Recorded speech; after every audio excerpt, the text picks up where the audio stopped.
In law, the third party is a person involved in a situation in addition to the two main people involved. A third party quite often appears in cases of divorce, for example.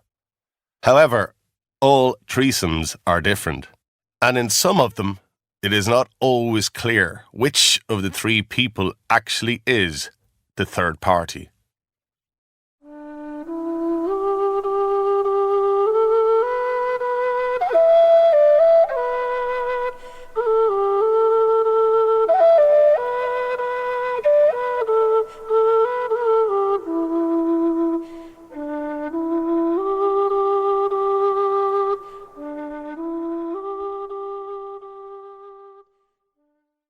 The two men met by arrangement in the bar of Buswell's Hotel at 11:30. "I think we'll recognise each other all right," the older man had said. "I expect she's told you what I look like." He was tall, his face pinkish brown from the sun, his fair hair turning grey. The man he met was thinner, wearing glasses and a black winter coat. A smaller man, whose name was Lardman. "Well, we're neither of us late," Boland said, a little nervously. "Fergus Boland, how are you?" They shook hands. Boland took out his wallet. "I'll have a whiskey myself. What'll I get you?" "Oh, just a lemonade for me, Fergus, this time of day." Boland ordered the drinks, and they stood by the bar. Boland held out a packet of cigarettes. "Do you smoke?" Lardman shook his head. He placed an elbow tidily on the bar. "Sorry about this," he said.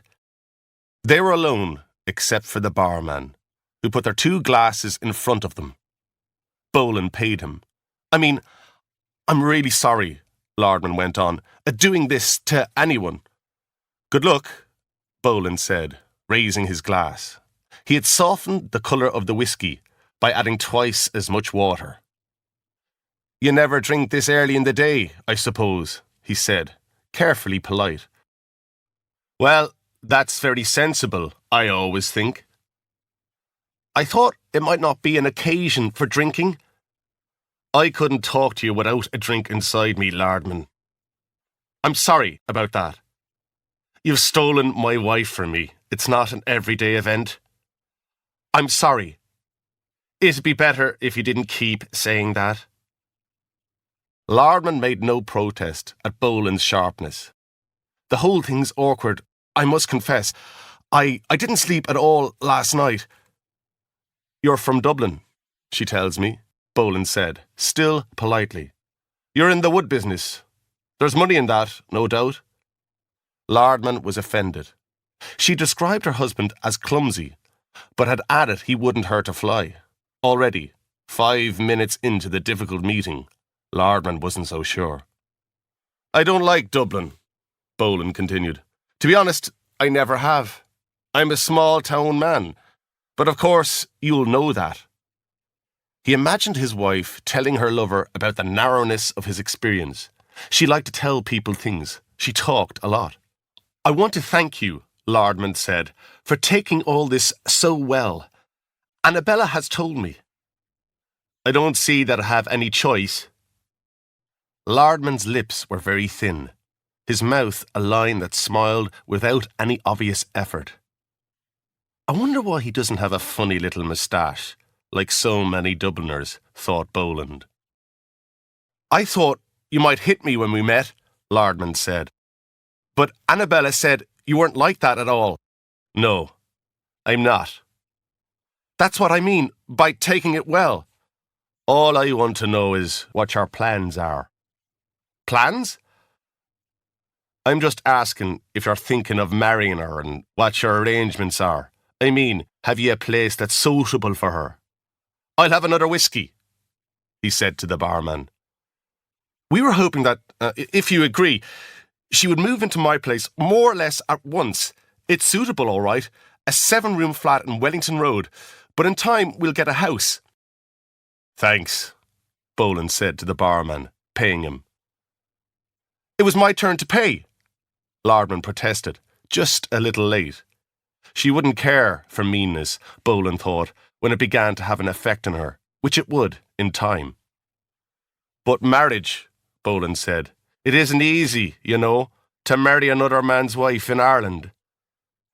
Annabella and I would naturally like to be married one day. That's what I wanted to ask you about. How are you thinking of getting a divorce? She doesn't really know much about it. We talked about it for a long time. Thank you for that, and for suggesting we should meet.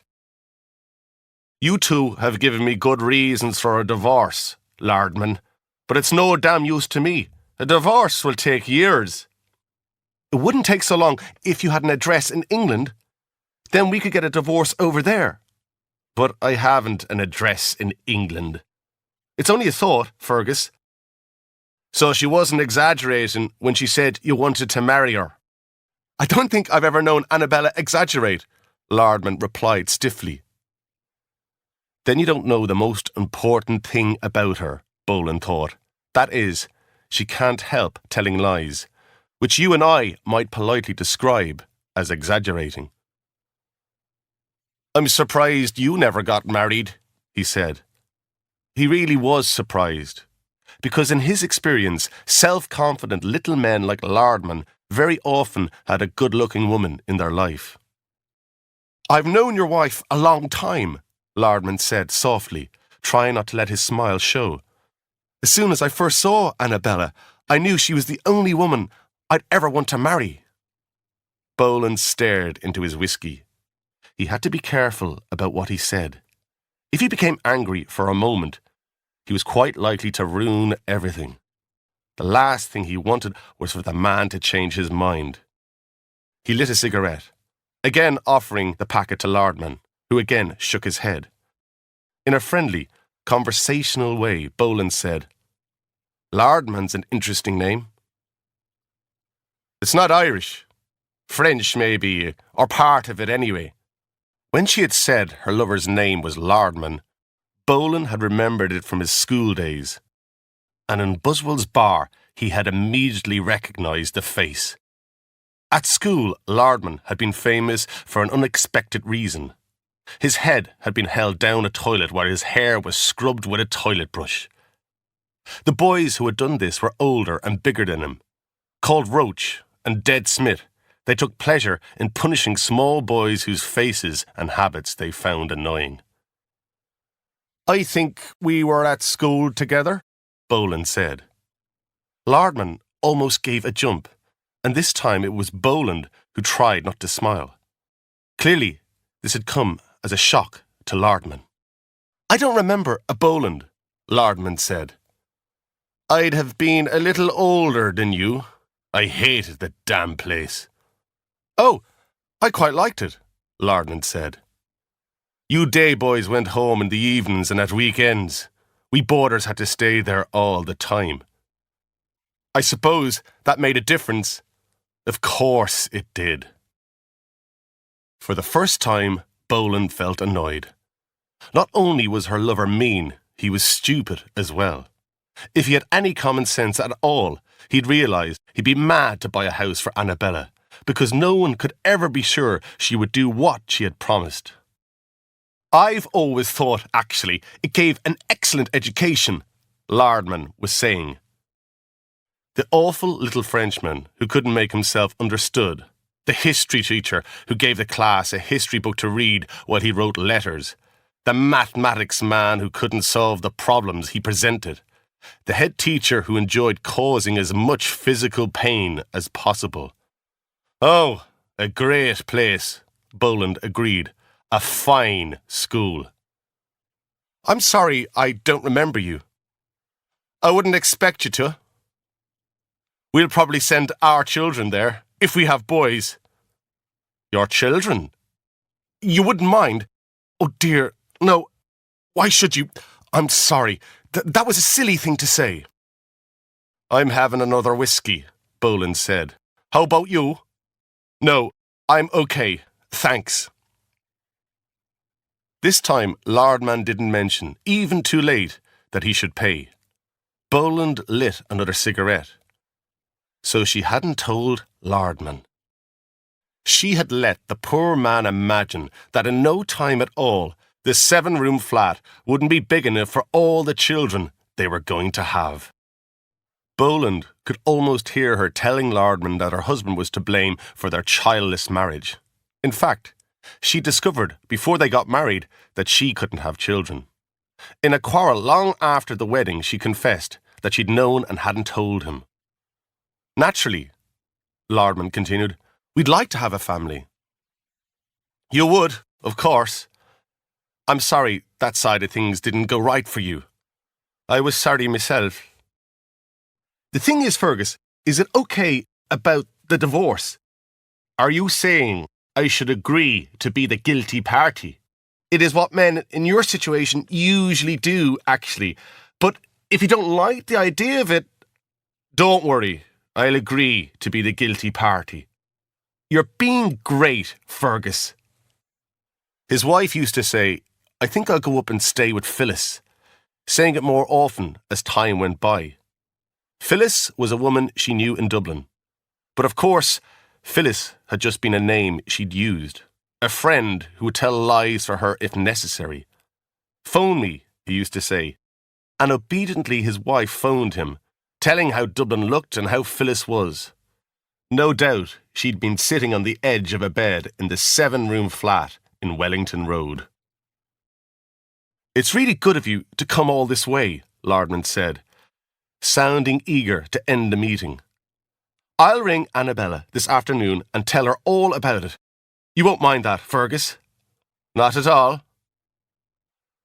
Boland had often interrupted such a telephone conversation. He would come home and find her sitting on the stairs, talking on the phone. As soon as he came through the door, she'd wave a greeting and start to whisper secretively into the phone. The trouble with Annabella was that sooner or later, everything in the world bored her.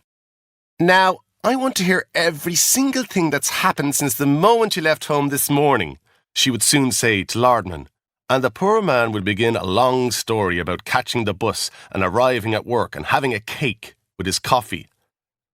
Later, in a quarrel, she would throw it all back at him. Who could possibly want to know about your damn cake? She'd scream wildly at him, her fingers spread out in the air so that her blood-red nail varnish would dry evenly. I'll be able to say, Lardman was saying, almost proudly, that neither of us got angry. She'll be pleased about that. Boland couldn't imagine his wife being pleased, since she hardly ever was. He wondered what it was that she liked about Lardman. When he'd asked her, she'd said her lover was amusing, that he had what she called a fantastic sense of fun. I wonder what became of Roach and Dead Smith, he said. He didn't know why he said it, why he couldn't accept that the business between them was over. He should have shaken hands with Lardman and left it at that, perhaps saying there were no hard feelings. He would never have to see the man again. Once in a while, he would simply feel sorry for him. I don't remember either of them, said Lardman, shaking his head. I'll say goodbye, Fergus. I'm grateful. I really am. They were the boys who had the bright idea of washing your hair in a toilet bowl? Boland had said to himself over and over again that Lardman was welcome to her. He looked ahead to an easy life, living alone. The house she had filled with her moods and her lies for the last 12 years would be as silent as a peaceful sleep. He would clear out the memories of her, because naturally she wouldn't do that herself. The old-fashioned magazines, the empty medicine bottles, the clothes she had no further use for, the curtains torn to pieces by her cats. He would cook his own meals, and Mrs. Coughlin would still come to clean every morning. Mrs. Coughlin wouldn't exactly be sorry to see her go either. I don't know why you keep going on about your school days, Lardman said. Let me get you a real drink before you go. 2 big ones, Boland called to the barman. No, really, Lardman protested. Really now. He had put on his coat and a pair of black leather gloves. Oh, go on, man. We're both in need of it. Finger by finger, Lardman took one of the gloves off again and unwillingly picked up the new glass. They drank. I only mentioned the school, Boland said, because that was the other thing that you and I shared. As I said, I think we'd maybe send the children there. You don't remember it? Boland asked. What's that? The toilet thing. Look here, Boland. I've offended you. I didn't mean that at all. Of course you haven't offended me. It's just that I see no reason to keep going on about things like that. We'll talk of something else. Actually, I'm getting late. The second glove was pulled on again. The coat buttons were checked to see that all was well for the street. The glove was removed again when Lardman remembered there'd have to be a handshake. Thanks for everything, he said. For the second time, Boland surprised himself by being unable to let the matter rest. You mention your children, he heard himself saying. Would these be your and Annabella's children? Lardman's mouth dropped open and he stared at Boland. What other children are there? He asked, shaking his head in a puzzled way. She can't have children, Lardman. Oh, now, look here. That's a medical fact. The unfortunate woman is incapable of being a mother. I think you're drunk. One whiskey after another you've had. Annabella's told me a thing or two about you, you know. She hasn't told you about the cats she's going to bring with her. She hasn't told you she can't have children. She hasn't told you she gets so bored that her face turns white with anger. It's best not to be near her then, Lardman. Take my advice on that. She's told me you can't stay sober. Except for occasions like this, I hardly ever drink. I drink a lot less than Annabella does, I can promise you. You've been unable to give Annabella children. She's sorry for you. She doesn't blame you. Annabella was never sorry for anyone in her life. Now, look here, Boland. Look nowhere, man. I've had 12 years of the woman. I'm ready to let you take my place, but there's no need for this talk of divorce. I'm just telling you that. She'll come and live with you in your 7-room flat. She'll live in any house you like to buy. But if you wait forever, you won't find children coming along. All you'll have is 2 cats that want to bite the legs off you. You're being most unpleasant, Boland. I'm telling you the truth. You seem to have forgotten that Annabella and myself have talked about all this. She knew there'd be bitterness. Well, I understand that. I've said I'm sorry. You're a mean little wooden man, Lardman. Your head belongs in a toilet bowl. Were you all wet when they let go of you? I'd love to have seen it, Lardman. Will you keep your damn voice down and stop trying to quarrel with me? I won't stand here and listen to this. I think Deadsmith went on to become a... I don't care what he became. Suddenly, Lardman was gone. Boland didn't even turn his head. After a moment, he lit a fresh cigarette. For half an hour, he remained alone, where his wife's lover had left him, thinking about his school days and Lardman. He had lunch in the dining room of the hotel, ordering soup and fish.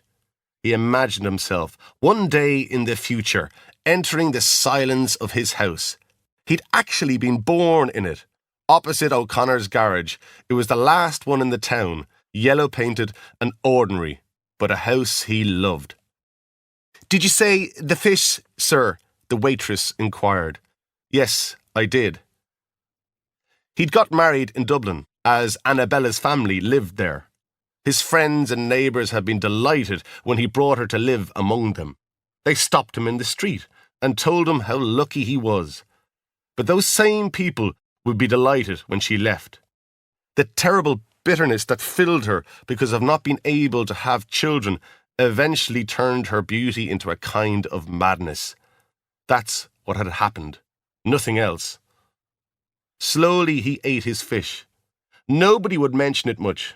They'd know what had happened, and they'd say to one another that one day, probably, he'd marry again.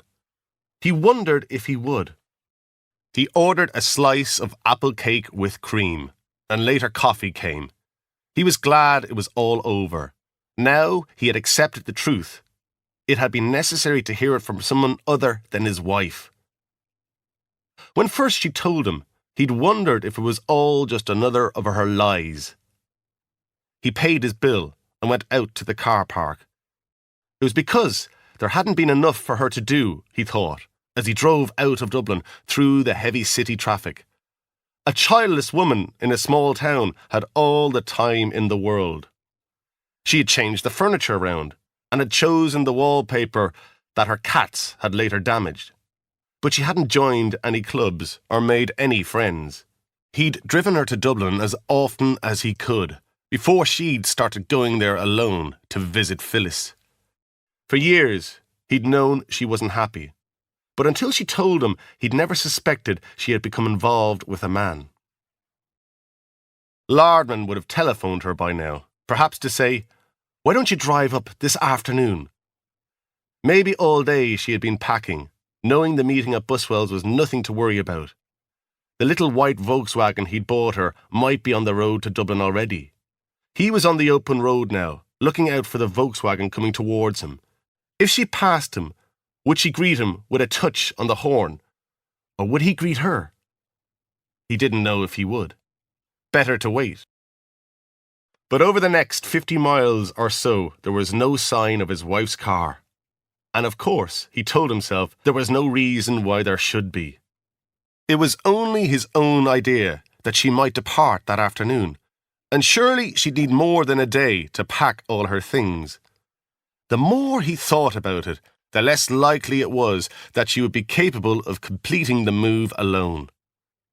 He turned the radio on and heard a song called "Dancing in the Dark." It reminded him of the world he supposed his wife and Lardman belonged to, the excitement of secret love, dancing close together in the darkness. "Poor Annabella," he said aloud, while the music still played. "Poor girl, to have married a small-town businessman like himself. It was lucky, really, that she had met self-confident little Lardman. He imagined them in each other's arms, and then their shared smile before they held each other close again. As the dull third party, he had no further part to play. But as Boland reached the first few houses on this side of his hometown, he knew none of that was right. The little white car had not carried her to Lardman today.